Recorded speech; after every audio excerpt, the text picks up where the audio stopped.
प्यारे विद्यार्थियों, आपके समक्ष कुछ प्रश्न हैं और उनके उत्तर हैं। आजकल जो हम मध्यकालीन इतिहास के विषय में पढ़ रहे हैं या हमने पढ़ा है या कुछ हम पढ़ने जा रहे हैं, उस विषय में कुछ महत्वपूर्ण प्रश्न जो बहुविकल्पीय हैं, अति लघु हैं, इन अति लघु से ही बहुविकल्पीय तैयार हो जाते हैं। ये कुछ महत्वपूर्ण प्रश्न इतिहास के आपके समक्ष हैं। मैं चाहूँगा इन्हें आप ज़रूर इन पर दृष्टिपात करें। ये परीक्षा की दृष्टि से, आने वाली परीक्षाओं की दृष्टि से बड़े महत्वपूर्ण हैं। चलिए बात करते हैं इनकी। मोहम्मद गोरी विजयी प्रदेशों की देखभाल के लिए किस विश्वसनीय जर्नल को छोड़कर गया था? जब मोहम्मद गोरी भारत को जीत कर गया था तो किसको छोड़ के गया था? वो कुतुबुद्दीन ऐबक।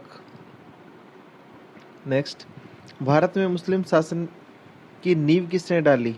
उत्तर, मोहम्मद गोरी। मोहम्मद गोरी का अंतिम आक्रमण किसके विरुद्ध था? पंजाब के खोकर। भारत में गुलाम वंश की स्थापना किसने की? 1206 ईस्वी में कुतुबुद्दीन ऐबक ने। दिल्ली सल्तनत की दरबारी भाषा क्या थी? ये महत्वपूर्ण प्रश्न है, फारसी। आगरा शहर का निर्माण किसने कराया? सिकंदर लोदी। किस सुल्तान की मृत्यु चौगान खेलते समय हुई? कुतुबुद्दीन ऐबक की हुई थी मृत्यु। कुव्वत उल इस्लाम मस्जिद का निर्माण किसने कराया? तो इसका उत्तर है कुतुबुद्दीन ऐबक। कुतुब मीनार कहाँ स्थित है? सबको पता है, दिल्ली। कुतुब मीनार का शुभारंभ किसने किया? कुतुबुद्दीन ऐबक ने। लेकिन कुतुब मीनार को पूरा किसने कराया? वो कराया था इल्तुतमिश ने। रजिया सुल्तान किसकी बेटी थी? वो बेटी थी इल्तुतमिश की। किसके शासनकाल में सबसे अधिक मंगोल आक्रमण हुए? तो वो है अलाउद्दीन खिलजी के समय में। सांकेतिक मुद्रा का चलन किसने कराया? मोहम्मद बिन तुगलक ने कराया। किस सुल्तानकार को इतिहासकारों ने विरोधों का मिश्रण कहा? मोहम्मद बिन तुगलक को कहा गया। लोदी वंश का अंतिम शासक कौन था? इब्राहिम लोदी। इनाम भूमि किसे दी जाती? उत्तर, विद्वान एवं धार्मिक व्यक्ति को। दिल्ली की गद्दी पर बैठने वाली पहली महिला शासक कौन थी? रजिया सुल्तान। महत्वपूर्ण प्रश्न। दिल्ली के किस सुल्तान ने दक्षिण भारत को पराजित करने का प्रयास किया? अलाउद्दीन खिलजी। विदेशी यात्री इब्न बतूता कहाँ से आया था? उत्तर, मोरक्को। इब्न बतूता किसके शासनकाल में भारत में आया? तो ये है उत्तर, मोहम्मद बिन तुगलक के शासनकाल में आया। किस शासक ने अपने आप को खलीफा घोषित किया? मुबारक शाह खिलजी ने अपने आप को खलीफा घोषित किया। खिलजी वंश की स्थापना कब किसने की? उत्तर, 13 जून 1290 ईस्वी को जलालुद्दीन फिरोज खिलजी ने। भारतीय इतिहास में बाजार मूल्य नियंत्रण पद्धति की शुरुआत किसके द्वारा की गई? अलाउद्दीन खिलजी। बड़ा महत्वपूर्ण प्रश्न है ये। अल बरूनी का पूरा नाम क्या था? अबू रेहान मोहम्मद। 11वीं सदी के भारत का दर्पण किसे कहा जाता है? किताबुल हिंद को कहा जाता है।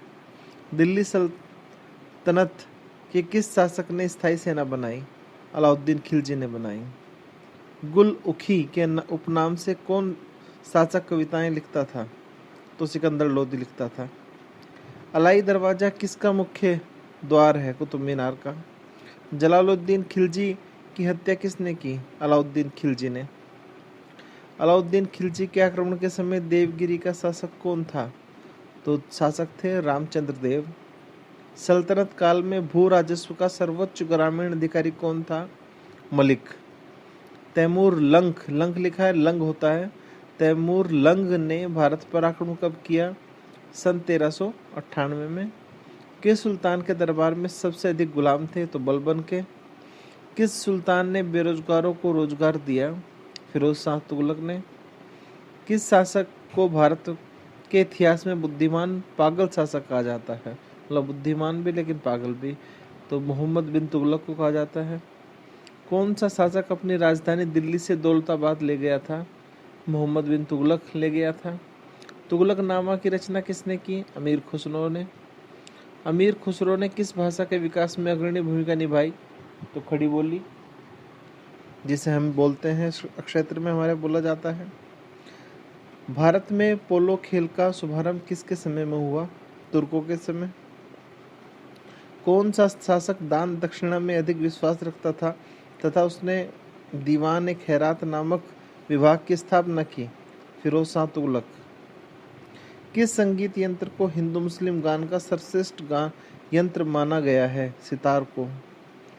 संगीत की हिंदुस्तानी शैली के जन्मदाता कौन है? अमीर खुसरो।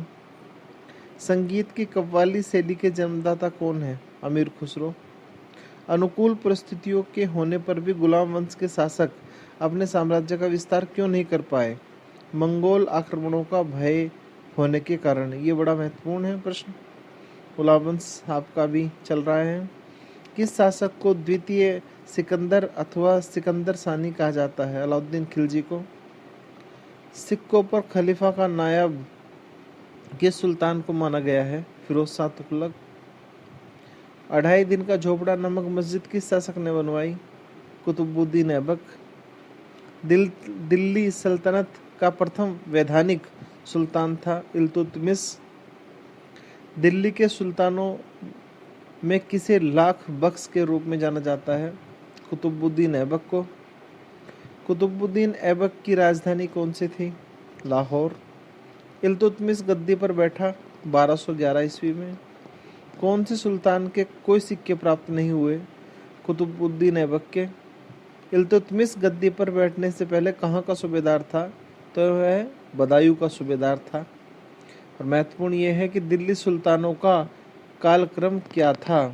तो देखिए, कुतुबुद्दीन ऐबक, आराम शाह, इल्तुतमिश, फिरोज शाह, रजिया, बहराम शाह, मसूद शाह, नसरुद्दीन महमूद, बलबन, शमसुद्दीन कयूमर्स।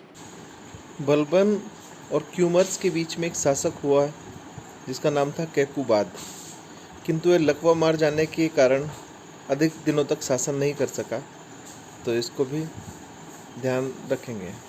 में महत्वपूर्ण है कुतुबुद्दीन ऐबक, इल्तुतमिश और बलबन और रजिया।